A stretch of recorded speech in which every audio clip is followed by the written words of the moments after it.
बिस्मिल्लाहिर्रहमानिर्रहीम अस्सलाम वालेकुम। Welcome to mister M S Gauri. मैं आपका टीचर शाहजेब और आज हमारी माइक्रोसॉफ्ट एक्सेल की क्लास नंबर 4 है। आज हम जो टॉपिक कवर करने जा रहे हैं वो है आपके पास माइक्रोसॉफ्ट एक्सेल में पेज लेआउट का टैब। ठीक है, इसमें से बहुत सारे टॉपिक्स इस तरह के हैं जो हम ऑलरेडी माइक्रोसॉफ्ट वर्ड के अंदर कवर कर चुके हैं। ठीक है, तो आगे देखते हैं कि इसमें हम क्या नया पढ़ते हैं। लेकिन सबसे पहले यहाँ पे थीम्स आ रही हैं। अगर आपने कोई यहाँ पर बनी बनाई इसकी थीम्स यूज करनी है माइक्रोसॉफ्ट एक्सेल के अंदर, तो वो आप लोग यहाँ से सिलेक्ट करके उसकी कलर कॉम्बिनेशन वगैरह सेट कर सकते हैं। ठीक है, ये आप बाय डिफॉल्ट खुद भी कर सकते हैं, एक इन्होंने ऑप्शन दिया हुआ है, तो आप चाहें तो इसको आप यूज करें। उसके अलावा आपके पास यहाँ पर सेकंड में आ रहा है पेज लेआउट। ठीक है, ये मोस्ट इंपॉर्टेंट है होता है। मैंने आपको वर्ड की क्लासेस में ही बताया था। अगर आपने वर्ड की क्लासेस नहीं देखी हैं तो प्लीज जाइए पहले वर्ड की क्लासेस को कवर करें, ताकि आपके बहुत सारे कॉन्सेप्ट जो है वो एक्सेल में ऑलरेडी कवर्ड हुए। अच्छा, मैंने आपको वर्ड में ही बताया था, दोबारा बता रहा हूँ कि सबसे ज्यादा हमारा इंपॉर्टेंट होता है पेज लेआउट जबकि हम लोग इस काम को प्रिंट आउट की शक्ल में लेकर जाएं, यानी कि सॉफ्ट कॉपी को हम लोग अपने हार्ड कॉपी के अंदर लेके जाना चाह रहे हैं। ठीक है, तो यहाँ पर आपके लिए मोस्ट इंपॉर्टेंट हो जाता है कि सबसे पहले अपना पेज लेआउट जो है वो सेट करें कि आपके पास पेज कौन सा आपके प्रिंटर में लगा हुआ है, कितनी मार्जिन रखनी है आपने, कितना एरिया पे कवर करना है, लैंडस्केप में लेना है, पोर्ट्रेट में लेना है। ये तमाम चीजें आप लोग जो है पहले सेट करते हैं और वही आज हम लोग पढ़ने जा रहे हैं।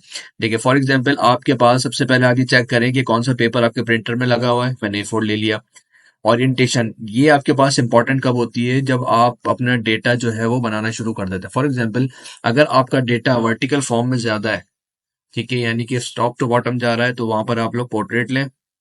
ठीक है, और अदरवाइज अगर आपके पास डेटा लैंडस्केप यानी हॉरिजॉन्टल वे में ज्यादा आपके पास लंबा है, ठीक है, टेक्स्ट आपका, तो आप वहां पर जो है अपने पोर्ट्रेट फॉर्म के जगह लैंडस्केप फॉर्म लेंगे। ठीक है, फिलहाल मेरा जो डेटा है वो आपके पास टॉप टू बॉटम ज्यादा है, तो मैं यहाँ पर पोर्ट्रेट लेता हूँ। ठीक है, ठीक है, सबसे पहले यहाँ पर आपके पास मार्जिन आ रहा है कि आप पेज के साइड से कितने पे एरिया जो है वो स्किप करते हैं। फॉर एग्जाम्पल जैसे कंट्रोल पी करके मैंने यहाँ पर आपको प्रिंट प्रीव्यू दिखाया। यहाँ पर आपके पास जो साइड से ये जगहें छूटती हैं, यहाँ के मार्जिन कहलाते हैं। ठीक है, तो आप ये तमाम चीजें पेज लेआउट में मार्जिन से सेट करेंगे। ठीक है, यहाँ से फॉर एग्जांपल मैं बाय डिफॉल्ट जो इसका आ रहा है वो ले लेता हूँ 0.5। ठीक है, आप अपनी मर्जी से कम भी कर सकते हैं कस्टम मार्जिन में जाकर। यहाँ से जैसे मैंने अगर 0.4 रखना है तो मैं 0.4 चारों तरफ से रखता हूँ। हेडर और फुटर को आपने 0 रखना है। अगर आपने कोई हेडर फुटर नहीं लगाया हुआ है, अगर हेडर फुटर आपको नहीं पता, तो प्लीज दोबारा बोल रहा हूँ, वर्ड की क्लास में जाकर देखिए, वहां पर आपको क्लियर हो जाएगा हेडर फुटर। उसके अलावा यहाँ पे आपके पास हॉरिजॉन्टली आ रहा है। ठीक है, ये आपका डेटा भी आपको यहाँ दिख रहा है। ऑरिजोनटल कर देंगे तो आपको सेंटर में दिखेगा, वर्टिकल कर देंगे तो वर्टिकली भी आपको सेंटर में दिखेगा। ठीक है, तो यहाँ से आप इन चीजों को सेट कर सकते हैं। उसके बाद ओरिएंटेशन आ रही है, आपने पोर्ट्रेट लेना है क्योंकि आपका डेटा इस तरीके से लंबाई में ज्यादा है, टॉप टू बॉटम चल रहा है। लेफ्ट टू राइट चलेगा डेटा, तो आपने पोर्ट्रेट फॉर्म में नहीं लेना, लैंडस्केप में लेना है। फिलहाल मैं यहाँ पे पोर्ट्रेट ले रहा हूँ। ठीक है, देन यहाँ पर आपके पास आ रहा है प्रिंट एरिया।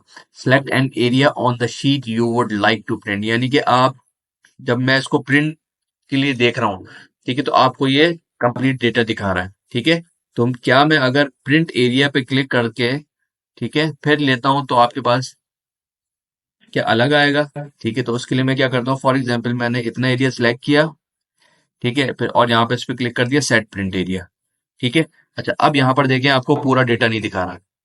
सही है, जितना एरिया आपने सिलेक्ट किया है सिर्फ उसी डेटा को आपको ये शो कराएगा। ठीक है, इस पे से आप जो है वो क्लियर प्रिंट एरिया करेंगे, दोबारा प्रिंट प्रीव्यू देखेंगे, अब देखें डेटा आपका सारा वापस आ रहा है। ठीक है, देन आपने अगर यहाँ पर कोई बैकग्राउंड के अंदर तस्वीर लगानी है, ठीक है, फॉर एग्जांपल मैं यहाँ पर जो है वो भी कोई भी तस्वीर इधर बैकग्राउंड पे, जैसे ये अपना ही लोगो लगा देते हैं हम, तो आपके पास ये कंटिन्यू आपके बैकग्राउंड पे नजर आएगा, लेकिन आपके पास ये आपके प्रिंट में नहीं आएगा, ना प्रिंट में आपको नजर आएगा। ठीक है, डिलीट बैकग्राउंड करेंगे, यहाँ से आपका ये डेटा खत्म हो जाएगा। सही है, इसी तरह यहाँ पर आपके पास एक ऑप्शन आ रहा है ब्रेक का। ठीक है, ब्रेक क्या करता है कि आपके डेटा को ऑटोमेटिक अभी दिखाएगा एक साथ आपको, लेकिन जब प्रिंट की वक्त आएगा तो आपके डेटा को सेपरेट पेजेस पे कर देगा। जैसे फॉर एग्जांपल मैं चाह रहा हूँ कि 10 तक का डेटा जो है आपका यहाँ पर फर्स्ट पेज पे रहे और ऑटोमेटिक बाकी का डेटा आपके सेकंड पेज पे चला जाए, तो आप यहाँ पे अपना कर्सर 10 वाले पे रखेंगे और यहाँ से अप्लाई कर देंगे इंसर्ट ब्रेक। ठीक है। अब यहाँ पे जब हम लोग प्रिंट प्रीव्यू देखेंगे तो देखिए यहाँ पर 9 तक आपका डेटा यहाँ पे शो करा रहा है, बाकी डेटा आपका 10 से लेके 20 तक का सेकंड पेज पे चला गया। ठीक है। तो और इसको रिमूव किस तरीके से करेंगे, यहाँ से रिमूव पेज ब्रेक करेंगे तो आपके पास से ये पेज ब्रेक खत्म हो जाएगा। सही है। उसके बाद यहाँ पर आपके पास एक ऑप्शन आ रहा है प्रिंट टाइल्स। ठीक है, प्रिंट टाइल्स को समझने के लिए पहले ये आपको मैं कुछ समझा रहा हूँ वो समझाए। फॉर एग्जाम्पल मैंने कंट्रोल पी करके अपना प्रिंट प्रीव्यू देखा। यहाँ पर तो मुझे पता लग रहा है कि ये नाम जो आ रहे हैं किसके नाम आ रहे हैं, किसकी क्लास आ रही है, ऑप्टेन मार्क्स आ रहे हैं, टोटल मार्क्स आ रहे हैं, परसेंटेज आ रही है। लेकिन अगर मैं सेकंड पेज पे देखूं तो यहाँ पर मुझे नहीं पता लग रहा है क्या चीज है, ये क्या चीज है, ये किस चीज के नंबर है, किस चीज की क्लास है, ये नाम किसके नाम है, स्टूडेंट के या फादर नेम है। तो मुझे भी यहाँ पर भी हेडर चाहिए जैसे ऊपर आ रहा है। ठीक है, तो बार बार हेडर तो नहीं लगाएंगे हम, एक दफा हमने हेडर लगा दिया। इसके लिए आप लोगों को क्या करना होगा, आपने यहाँ पे प्रिंट टाइल्स का ऑप्शन यूज करना होगा। उसके लिए क्या करना है, इस पे क्लिक किया। ठीक है, अब आपने देखना है कि आपने कोई भी रो रिपीट करानी है। अगर आपकी रो ऊपर लगी हुई है तो आपने रो रिपीट करानी है, और अगर आपको वर्टिकल कोई आपने एरिया जो है वो इस तरह रिपीट करवाना, जब आप लैंडस्केप पे काम करेंगे तो आप यहाँ से कॉलम लेंगे। फिलहाल हमने रो पे काम किया हुआ है तो हम यहाँ से रो पे क्लिक करेंगे। ठीक है, यहाँ पे मैंने रो पे क्लिक किया और यहाँ से इसको इस जगह पे रखकर एक दफा क्लिक कर दिया। सही है। देन यहाँ पर आप ओके करेंगे। ठीक है, अब मैं प्रिंट प्रीव्यू देखता हूँ।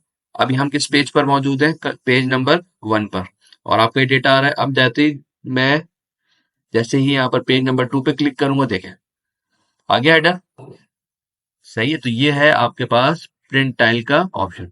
ठीक है, देन यहाँ पर आपके पास जो है विड्थ आ रही है, shrink the width of your print out to fit a certain, यानी कि आपको ऑटोमेटिक जो है वो पेपर को एडजस्ट करेगा कि एक पेज पे करना है, 2 पेज पे करना है। ठीक है, इसकी हाइट एडजस्ट करेगा कि आपने यहाँ पे सेट करना है, वरना आप खुद भी यहाँ पे कर सकते हैं जैसा हम अभी करते हुए आ रहे हैं। स्केल है 100% पे रखना है, जैसे फॉर एग्जाम्पल मैं इसको कम करता हूँ स्केल को। ठीक है, मैं कर देता हूँ 85 पे या 65 पे, या जितने भी आप मैक्सिमम कर सकते हैं। कंट्रोल पी किया, ये देखिए आपके सारे डेटा को एक पेज के ऊपर ही श्रिंक करके वो सेट कर देगा। ठीक है, मैं अगर थोड़ा सा इंक्रीज करता हूँ, यहाँ से इसको करता हूँ मैं 60। ठीक है, अब प्रिंट प्रीव्यू देखते हैं तो ये देखिए। ठीक है, अब इसने और इंक्रीज कर दिया, यानी कि आप अगर चाहते हैं कि पेज आपका एक ही जो है वो पेज बने, ठीक है, यानी कि सारा डेटा एक ही पेज पर आए, तो आप यहाँ पर इन ऑप्शंस का इस्तेमाल करके देख सकते हैं। देन यहाँ पर आपके पास ग्रिड लाइंस आ रही है, ये ग्रिड लाइन जो शो हो रही है इसको हाइड करना है, यहाँ से कर सकते हैं। प्रिंट के अंदर आपके पास ये आपको शो होनी चाहिए या नहीं होनी चाहिए, यहाँ पर देखें जहां तक का डेटा है वहां पे ग्रिड लाइन आपको शो करा रहा है। यहाँ से आप प्रिंट पे से चेक हटा देंगे तो आपके पास अब ये ऊपर वाले यहाँ पर ग्रिड लाइन को प्रिंट नहीं करेगा। हेडिंग्स आ रही हैं कि आप हेडिंग्स को जो है वो प्रिंट आउट करना चाहते हैं या नहीं करना चाहते हैं, तो उसके लिए यहाँ पर ये देखें, अगर आप चाहते हैं साथ में आपका ये है जो है वो कॉलम नंबर और रो नंबर भी आए, तो आप यहाँ पे जो है वो इस पे चेक लगाएंगे, वरना आप इसमें से चेक हटा देंगे। ठीक है, और ये तमाम ऑप्शंस जो है आपने ये वाले जो है ब्रिंग फॉरवर्ड, सेंड फॉरवर्ड, हम ये वर्ड की क्लास में इंसर्ट में पढ़ चुके हैं कि अगर हम कोई भी इलिस्ट्रेशन यूज करते हैं, ठीक है, तो उसको आगे भेजना है या उसके साथ ही इसके टॉप पे रखना है, ये हम लोग ये तमाम चीजें कर चुके हैं। ठीक है, तो वर्ड की क्लास में जाके आप रिपीट कर सकते हैं, यहाँ पर हम इसको रिपीट नहीं कर रहे। अच्छा, ठीक है, इसी तरीके से यहाँ पर आपके पास ग्रुप्स आ रहे हैं, जैसे फॉर एग्जांपल यहाँ पर मेरे पास 2 इमेजेस हैं, इसको मैंने सिलेक्ट किया। ठीक है, सिलेक्ट करने के बाद इसको मैंने ग्रुप कर लिया, तो आपके पास ये ग्रुप इसी तरीके से आ रहे हैं कि अगर इसको वापस ओपन करना है तो अनग्रुप कर दें, अलग अलग इमेजेस पे रखी हुई है तो। ठीक है, तो ग्रुप से रिलेटेड आपके पास ये ऑब्जेक्ट्स हैं। ठीक है, आई होप आपको ये पेज लेआउट जो है वो समझ में आया होगा माइक्रोसॉफ्ट एक्सेल में। इंशाल्लाह अगले लेक्चर में दोबारा मुलाकात होगी, जब तक के लिए अल्लाह हाफिज।